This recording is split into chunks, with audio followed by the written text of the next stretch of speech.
Hello students. तो आज मैं आपके लिए सेशन 4 यूनिट सेकंड लेवल 4 का जो सेशन 4 हमारा है वो है स्टॉक वैल्यूएशन एंड रिकॉर्डिंग। इस सेशन में हम पढ़ेंगे कि रिटेल में स्टॉक का वैल्यूएशन कैसे किया जाता है और जो रिकॉर्डिंग है उसकी कैसे की जाती है। तो अगर हम बात करें वैल्यूएशन की, तो वैल्यूएशन मीन्स कि उसका जो मूल्यांकन, जो इन्वेंट्री हमारे पास है उसका जो मूल्यांकन हमने निकालना हो, कि उसका जो मूल्य निकालना हो बेसिकली, तो वो हम कैसे निकालते हैं वो हम जो है इस सेशन में पढ़ेंगे।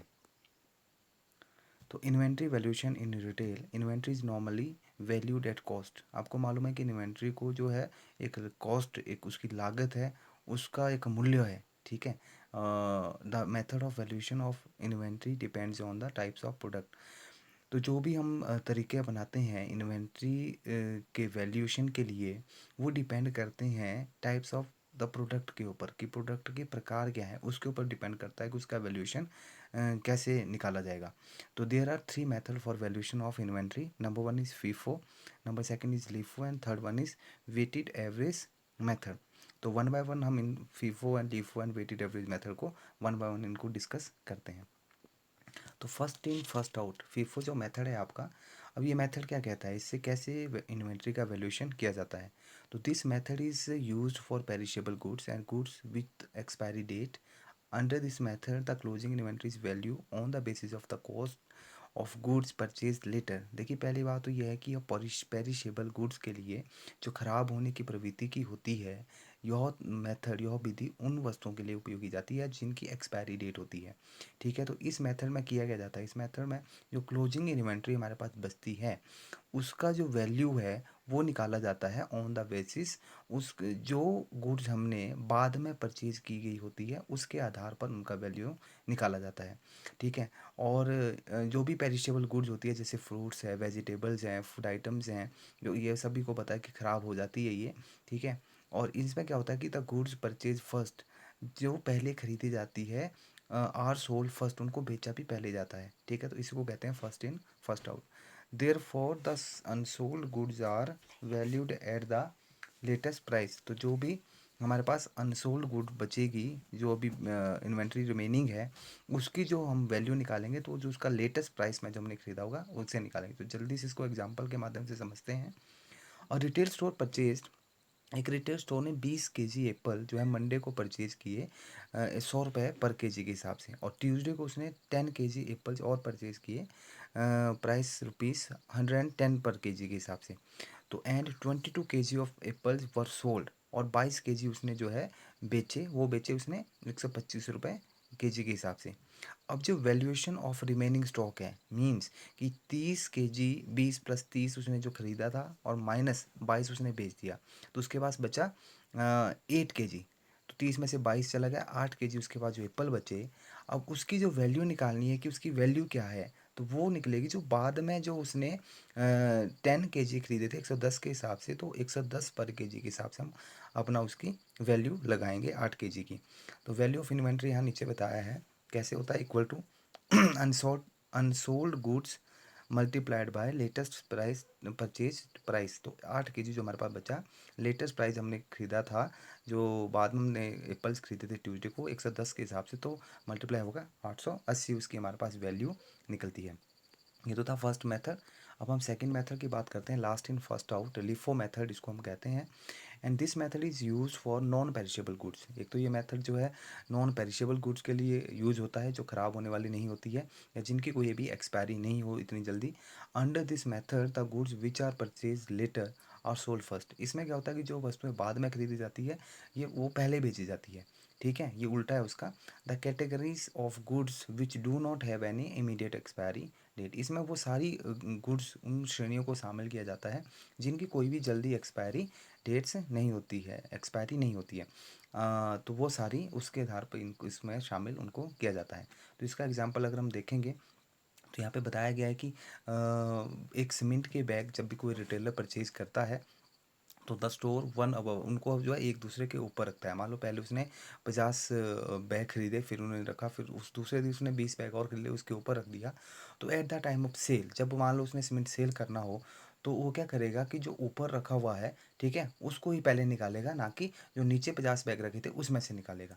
तो वही बात है कि जो लास्ट इन और फर्स्ट आउट, जो बाद में हमारे पास स्टॉक आया था उसमें से हमने पहले बेचा, तो वही है last in first out.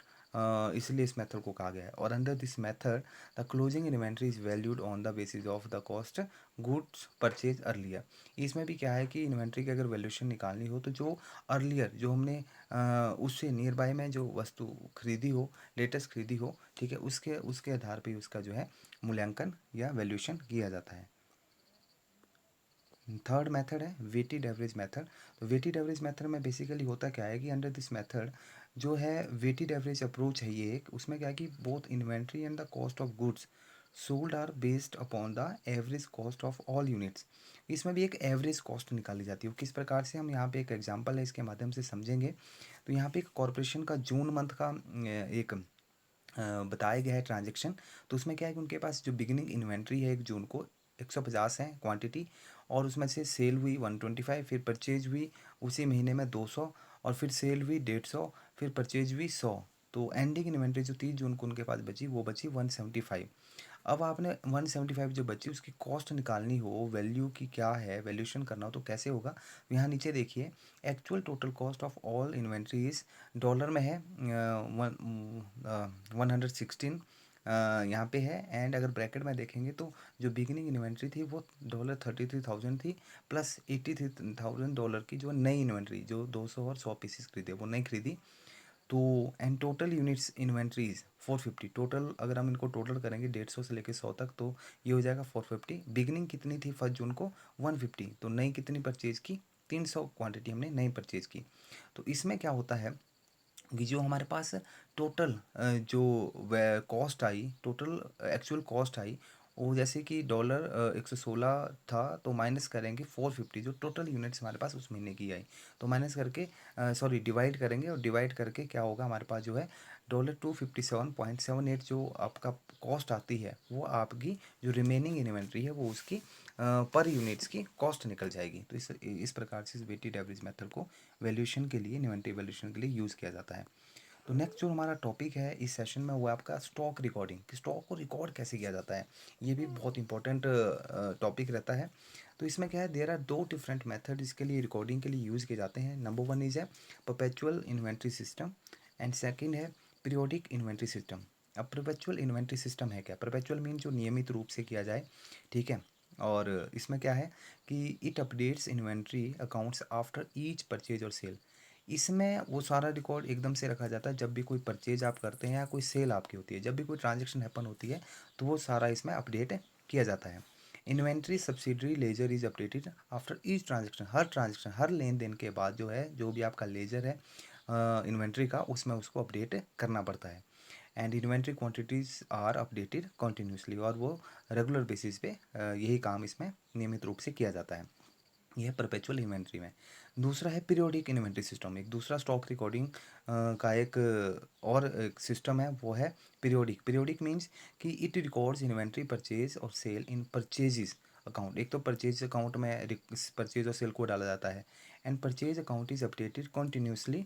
However inventory account is updated, जो तो परचेज अकाउंट है उसको तो उसमें कंटिन्यूसली उसमें अपडेट किया जाता है, बट जो इन्वेंट्री अकाउंट है it is updated on a periodic basis.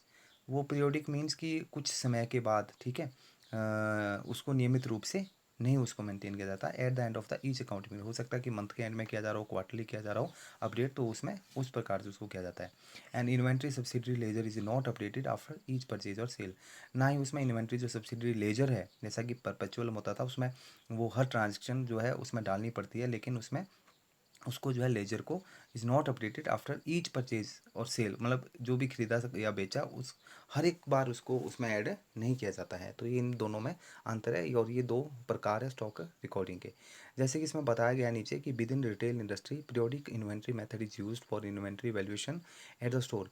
इसको ज़्यादातर स्टोर के अंदर इन्वेंट्री वैल्यूएशन के उपयोग के लिए यूज़ किया जाता है। Whereas distributor follows perpetual inventory method to track inventory. Warehouse वाले ज़्यादातर परपेचुअल इन्वेंट्री मेथड को ही यूज करते हैं।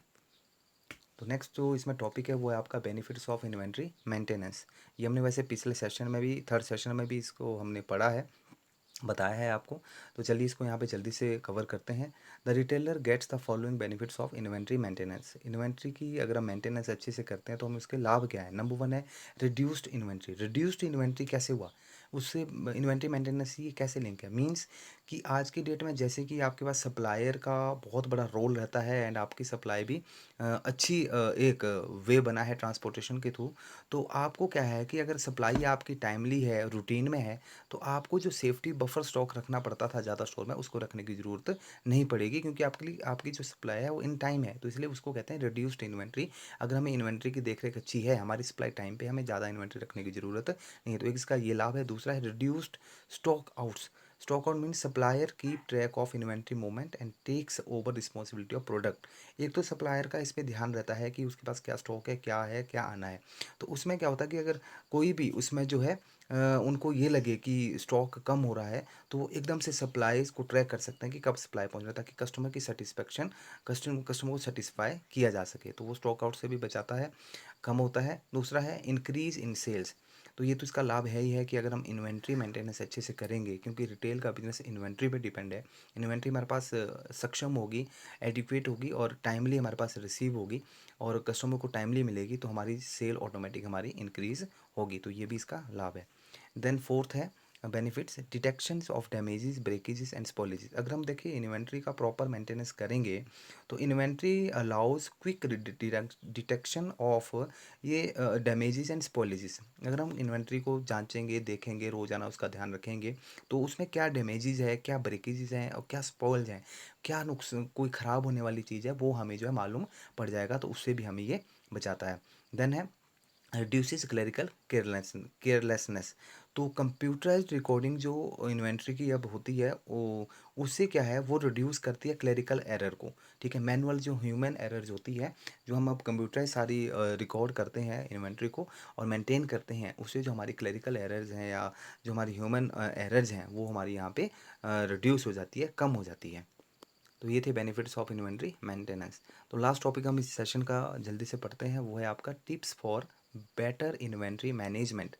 तो अच्छी इन्वेंट्री प्रबंधन के लिए क्या टिप्स हैं, क्या उसके उपाय हैं। तो नंबर वन है eight the time of delivery. Means कि जब आपको रिसीव होती है गुड्स, ठीक है, eight the time of receiving, तो आपको क्या करना चाहिए उसके टाइम इन्वेंट्री मैनेजमेंट के लिए। नंबर वन है पेरीफाई काउंट। सबसे पहले तो आप जो है आपके पास जो कार्टन रिसीव हुए वो आपको चेक करने हैं कितने हैं, एंड दूसरा वो आपको डिलीवरी रिसिप्ट जो उसके साथ आती है उसके साथ आपको टैली करने हैं।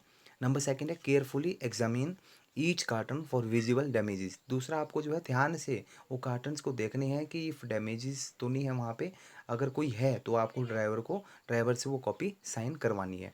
थर्ड है after delivery immediately open all cottons and inspect merchandise damage. जब डिलीवरी हो जाती है तो आपको जल्दी से वो उसके बाद कार्टन को जब आपने चेक कर लिया उनको खोलना है और इंस्पेक्ट करना है कि कोई उसके अंदर कोई डैमेजेस या कोई लू फॉल्स नहीं है।